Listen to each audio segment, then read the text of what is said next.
Hello hi നമസ്കാരം. എല്ലാവർക്കും സുഖമാണെന്ന് വിചാരിക്കുന്നു. ഇന്ന് വെറൈറ്റിയും ടേസ്റ്റി ആയിട്ടുള്ള നമ്മുടെ ട്രിവാൻഡ്രംകാരുടെ സ്വന്തം ചിക്കൻ റോള്. ഇതെങ്ങനെയാണ് ഉണ്ടാക്കുന്നത് നോക്കിയാലോ. നേരെ പോവാം വീഡിയോയിലേക്ക്. ഒരു ബൗൾ എടുത്തിട്ടുണ്ട്, അതിലേക്കൊരു 1/4 കപ്പ് മൈദ മാവ് കേട്ടോ, അല്പം ഉപ്പ്, പിന്നെ വേണ്ടത് 1 ടേബിൾ സ്പൂൺ പഞ്ചസാര. ഞാൻ ഇൻസ്റ്റൻറ്റ് ഈസ്റ്റ് എടുക്കുന്നത് കൊണ്ട് എല്ലാം ഡയറക്റ്റ് ഇതിലോട്ട് ഇട്ട് തന്നെയാണ് ചെയ്യുന്നത് കേട്ടോ. ഇതിലേക്ക് ഒരു 1/2 ടീസ്പൂൺ ഈസ്റ്റ് ഇടുന്നുണ്ട്. ഇനി ഇതിലേക്ക് നമ്മൾ പാല് അല്ലെങ്കിൽ പാലെടുത്തായിരുന്നാലും വെള്ളം എടുത്തായിരുന്നാലും ഇളം ചൂടുള്ളത് നോക്കിയെടുക്കണം. അതായത് നമ്മുടെ കൈ കൊണ്ട് പിടിക്കാൻ പറ്റിയ ഒരു ചൂടുള്ള വെള്ളം കേട്ടോ. എന്നിട്ട് നന്നായിട്ട് ഇത് കൈ കൊണ്ട് അങ്ങ് മിക്സ് ചെയ്ത് കൊടുക്കുക. എന്നിട്ട് നല്ല ലൂസായിട്ട്, ചപ്പാത്തി മാവ് കണക്കല്ല, കുറച്ചും കൂടി ലൂസായിട്ട് ഒന്നങ്ങ് കുഴച്ചെടുക്കുക കേട്ടോ. ഇത് കുഴച്ചെടുത്തിട്ട് വരാം. എന്താ നന്നായിട്ട് കുഴച്ചെടുത്തുകൊണ്ടിട്ടുണ്ട്. ഇനി ഇത് ഒന്ന് ഡ്രൈ ആവാതിരിക്കാൻ വേണ്ടിയിട്ട് ഒരു ടേബിൾ സ്പൂൺ ഓയിൽ കേട്ടോ, ഞാൻ സൺഫ്ലവർ ഓയിലാണ് ഒഴിക്കുന്നത്. ഒഴിച്ചിട്ട് ഇതെല്ലാം കൂടി ഒന്ന് എല്ലാ സ്ഥലത്തും ഒന്ന് ആ ഓയിൽ മിക്സ് ആവുന്ന രീതിയിൽ ഇത് നന്നായിട്ട് അങ്ങ് അടച്ച് നല്ല ചൂട് കിട്ടുന്ന സ്ഥലത്ത്, അതായത് ചൂട് നന്നായിട്ട് കിട്ടിയാൽ മാത്രമേ പെട്ടെന്ന് ഫെർമെൻ്റായി കിട്ടുള്ളൂ. ഇപ്പോൾ ഇവിടെ പെട്ടെന്ന് ചൂടാവും, കാരണം എന്ന് വെച്ചാൽ നല്ല ചൂട് കാലാവസ്ഥയാണ് ഇവിടെ.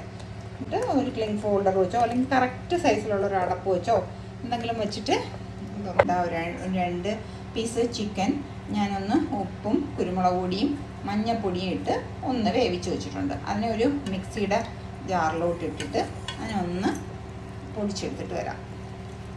മിക്സിയുടെ ചെറിയ ജാറിലിട്ട് ബാക്ക് ബട്ടൺ പ്രസ് ചെയ്തിട്ട് ഒരു 2-3 പ്രാവശ്യം ഇത് ചെയ്യുമ്പോൾ ഇതിനെ ഒന്ന് പൊടിച്ചെടുത്തിട്ട് വരാം. നമുക്ക് ഈ സമയത്ത് ഒരു ഫില്ലിങ്സ് കൂടി തയ്യാറാക്കാം. ചിക്കൻ പൊടിച്ച് വെച്ചിട്ടുണ്ട്. ഇനി ഇപ്പോൾ ഒരു ഫില്ലിങ്സ് തയ്യാറാക്കാം. അതിന് വേണ്ടിയിട്ട് ഒരു 1-1.5 ടേബിൾ സ്പൂൺ ഓയിലും ഒഴിച്ചു കൊടുക്കുക. ഞാൻ സൺഫ്ലവർ ഓയിലാണ് ഒഴിക്കുന്നത് കേട്ടോ.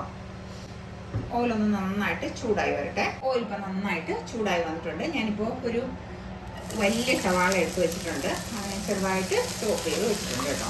ഈ ഇട്ടതിൻ്റെ കൂടെ തന്നെ ഞാനൊരല്പം ഉപ്പും കൂടി ഇട്ട് കൊടുക്കും. നമ്മൾ ചിക്കനിൽ ഉപ്പ് ഇട്ടിട്ടാണ് വേവിച്ചിട്ടുള്ളത്. അപ്പോൾ അതുകൊണ്ട് ചിക്കനിലുള്ള ഉപ്പിടേണ്ട, സവാളയ്ക്ക് ഈ മസാലയ്ക്ക് വേണ്ടി മാത്രമുള്ള ഉപ്പിട്ടാൽ മതി. ചിക്കനിൽ നമ്മൾ ആവശ്യത്തിന് ഉപ്പിട്ടിട്ടുണ്ട് കേട്ടോ. ഇതിങ്ങനെ ചോപ്പ് ചെയ്ത് എടുത്തത് കൊണ്ട് തന്നെ ഇത് പെട്ടെന്നായി കിട്ടും. ഉള്ളി കിടന്നാകുന്ന കൂട്ടത്തിൽ കൂടെ തന്നെ നമുക്ക് ഒരു പച്ചമുളക് കുഞ്ഞായിട്ടങ്ങ് കട്ട് ചെയ്ത് ഇട്ട് കൊടുക്കാം കേട്ടോ. ഇപ്പോൾ ഇത് ഇത്ര മതി. ഇനിയിപ്പോൾ പൊടികൾ ചേർത്ത് കൊടുക്കാം. ഒരു 1/4 ടീസ്പൂൺ മഞ്ഞൾപ്പൊടി, 1 ടീസ്പൂൺ മുളക് പൊടി, 1 ടീസ്പൂൺ തന്നെ മല്ലിപ്പൊടി, 1/4 ടീസ്പൂൺ കുരുമുളക് പൊടി, ഫ്ലേവറിന് കുറച്ച് ചിക്കൻ മസാല. എന്നിട്ട് ഇതെല്ലാം ഒന്ന് നന്നായിട്ട് റോസ്റ്റ് ചെയ്തെടുക്കുക. ഒരു പച്ചപ്പങ്ങ് മാറണം, ആ പൊടികളുടെയൊക്കെ ആ ഒരു കുത്തലൊക്കെ അങ്ങ് മാറി നല്ലതായിട്ട് ഒരു മണമൊക്കെ വന്നു തുടങ്ങും. ആ സമയം വരെ ഒന്ന് ചെയ്തു. പിന്നെ അതുപോലെ തന്നെ ഞാനിതിൽ ഇഞ്ചിയും വെളുത്തുള്ളിയും അല്ല ഇടുന്നത്, ഇഞ്ചി വെളുത്തുള്ളി പേസ്റ്റാണ് ഇടുന്നത്. ഞാനിപ്പോൾ ഇനിയാണ് ഇടുന്നത്, കാരണം എന്ന് വെച്ചാൽ അത് നല്ല പേസ്റ്റാക്കി വെച്ചേക്കുന്നതാണ്. അതുകൊണ്ട് പിന്നീട് ഇടുന്നുള്ളൂ കേട്ടോ. അതാ ഒരു 2-3 മിനിറ്റൊക്കെ ആയിട്ടുണ്ട്. നമ്മുടെ പൊടികളുടെയൊക്കെ ഒരു പച്ചപ്പം ഒന്ന് മാറി പൊടിയൊക്കെ നന്നായിട്ട് മൂത്ത് വന്നിട്ടുണ്ട്. ആ ഒരു മൂത്ത് വരുന്നത് വരെ ഒരു 2-3 സെക്കൻഡ് തന്നെ നന്നായിട്ട് ഈ പൊടികളങ്ങ് വാട്ടിയെടുക്കണം കേട്ടോ. എങ്കിൽ മാത്രമേ ആ നമ്മൾ ഉണ്ടാക്കുന്ന ആ ചിക്കൻ റോളിന് ആ ഒരു പ്രത്യേക ടേസ്റ്റ് ഉണ്ടാവുമോ. നമ്മൾ ഈ എടുത്ത് വെച്ചേക്കുന്ന ഇഞ്ചി വെളുത്തുള്ളി പേസ്റ്റ് നമ്മൾ വീട്ടിൽ തന്നെ ഉണ്ടാക്കിയിട്ടുള്ളതാണ് കേട്ടോ.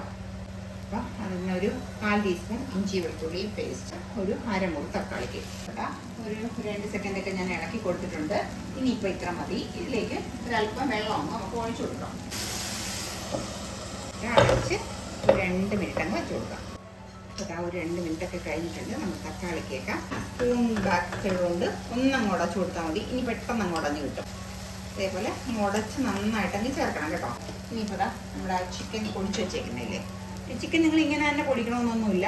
നിങ്ങൾ ചിക്കൻ അല്ലാതെ പൊടിച്ചിട്ടാലും മതി, കൈ കൊണ്ടൊന്നും നുള്ളിയിട്ടാലും മതി കേട്ടോ. പിന്നെ ഒരു കാര്യം ഞാൻ മറന്നുപോയി, ഒരല്പം മല്ലിയിലയും കൂടി ഇതിലേക്ക് ഇട്ട് കൊടുക്കാം കേട്ടോ. മല്ലിയില ഉണ്ടെങ്കിൽ മല്ലിയില ഇട്ട് കൊടുക്കുക, ഇല്ലെങ്കിൽ കറിവേപ്പില ഇട്ട് കൊടുക്കുക കേട്ടോ. എന്തായാലും ഏതെങ്കിലും ഒരു ഇല ഇട്ട് കൊടുക്കുക. മതി, ഇത്ര മതി. മാവ് എന്തായിരുന്നു നന്നായിട്ടുണ്ടോ, ഡബിളായി വന്നിട്ടുണ്ട്. ഇതേപോലെ ഡബിളായി വരണം. നമുക്ക് എത്ര നമ്മൾ ഫില്ലിങ് ഉണ്ടാക്കുന്നതെന്ന് വെച്ചാൽ അതിനനുസരിച്ചിട്ട് എടുത്ത് മാറ്റുക കേട്ടോ. ബാക്കി പരിപാടികൾ വേറെ ഒന്നുമില്ല. ഒന്നുകിൽ നിങ്ങളൊരു ചപ്പാത്തി പ്രസ്സിലോ എന്തെങ്കിലും വച്ചിട്ട് ഈ മാവിനെ ഒന്നങ്ങ് വിടർത്തി കൊടുക്കുക. ഒന്നും വേണ്ട, അപ്പോൾ കൈകൊണ്ട് ഇങ്ങനെ മൈദമാവാകുമ്പം കൈകൊണ്ട് നമ്മൾ ബോളിക്കൊക്കെ എടുക്കും പോലെ ഇതേപോലെ ഒന്നങ്ങ് ഇങ്ങനെ ഒന്നങ്ങ് ആക്കി കൊടുത്താൽ മതി. ഇനിയിപ്പോൾ നിൽക്കാനുള്ള നമ്മുടെ ഈ ഫില്ലിങ്സ് ഇതിൻ്റെ സെൻറ്ററിലോട്ട് ഇങ്ങനെ വെച്ച് കൊടുക്കുക. ഒരുപാട് അങ്ങ് പ്രസ് ചെയ്ത് കുത്തി കയറ്റി അങ്ങ് വയ്ക്കുകയൊന്നും വേണ്ട. ഒരു മീഡിയം രീതിയിൽ ഇങ്ങനെ അങ്ങ് വെച്ച് കൊടുക്കുക. എന്നിട്ട് എല്ലായിടത്തും ഒന്നങ്ങ് വലിച്ച് വെച്ച് കൊടുത്താൽ മതി കേട്ടോ. അപ്പോൾ അങ്ങ് വലിഞ്ഞ് വന്നോളും, കറക്റ്റായിട്ട് ഇങ്ങനെ അങ്ങ് വന്നോളും. റോളിൻ്റെ ഒരു ഷേപ്പില്ലേ, ആ ഒരു ഷേപ്പിലോട്ട് ഇതിനെ അങ്ങ് മാറ്റി കൊടുക്കുക. അടുത്തത് എടുക്കുമ്പോഴും അതേപോലെ കൈവച്ച് തന്നെ നമ്മളിങ്ങനെ ഒന്നങ്ങ് ആക്കി കൊടുത്താൽ നമ്മുടെ ബോളിയൊക്കെ പരത്തൂലേ, അതേ രീതിയിലൊന്നങ്ങ് പരത്തി കൊടുത്താൽ മതി. ഞാൻ എന്താ 6 എണ്ണം ഉണ്ടാക്കി വെച്ചിട്ടുണ്ട് കേട്ടോ. ബാക്കി കുറച്ച് ഫില്ലിങ്സ് എനിക്ക് അധികം വന്നിട്ടുണ്ട്. ഒരേപോലുള്ള 6 എണ്ണം ഞാൻ ഉണ്ടാക്കി വെച്ചിട്ടുണ്ട്. ഇതൊരു 10 മിനിറ്റ് നമുക്കൊന്ന് അടച്ച് റെസ്റ്റ് ചെയ്യാൻ പറ്റും. ഇതിപ്പോൾ ഞാൻ കുറച്ച് ബ്രെഡ് ക്രംസ് എടുത്ത് വെച്ചിട്ടുണ്ട്. കുറച്ച് മൈദമാവ് എടുത്തിട്ട് അതിന് നല്ല ലൂസായിട്ട് വെള്ളം പോലെ കലക്കി വെച്ചിട്ടുണ്ട് കേട്ടോ. ഒട്ട് കട്ടയൊന്നും ഇല്ലാതെ വെള്ളം പോലെ ഞാൻ കലക്കി വെച്ചിട്ടുണ്ട്. അപ്പോൾ നമുക്ക് ആദ്യം എടുത്തത് തന്നെ എടുക്കാം. അതൊക്കെ സോഫ്റ്റായിട്ട് എടുക്കണം. നല്ല സോഫ്റ്റാണ് കേട്ടോ ഈ സംഭവം. അപ്പം അതുകൊണ്ട് എടുക്കുമ്പോൾ സൂക്ഷിച്ചെടുക്കണം.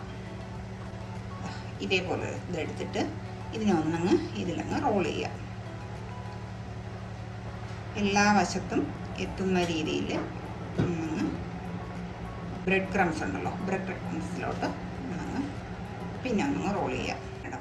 ഇതേപോലെ ബ്രെഡ് ക്രംസ് ഇങ്ങനെ വയ്ക്കുക. എന്നിട്ട് ഈ ബ്രെഡ് ക്രംസ് പൊടി ഇരിക്കുന്നതിനെ അങ്ങ് തട്ടി കൊടുത്താൽ മതി കേട്ടോ. അപ്പോൾ ആ എണ്ണ അങ്ങ് കിടന്ന് കുറേ കരിയില്ല. അടുത്തത് എടുത്തിട്ടുണ്ട്. ഇതേപോലെ ഇതിലൊന്നങ്ങ് റോൾ ചെയ്യുക. എല്ലാം ഞാൻ റെഡിയാക്കി. ഓയിലൊക്കെ നന്നായിട്ട് ചൂടായി കിടക്കുന്നുണ്ട്. നമ്മൾ ഈ ബ്രെഡ് ക്രംസ് മുക്കി വെച്ചേക്കുന്നില്ലേ, അത് ഓരോന്നായിട്ട് ഇപ്പോൾ ഇത് എല്ലാം റെഡി ആയിട്ടുണ്ട്. നല്ല ഇതുപോലെ മൂത്ത് വന്നിട്ടുണ്ട്. ഇതുപോലെ ചെറിയ തീയിലിട്ട് എടുക്കണം കേട്ടോ.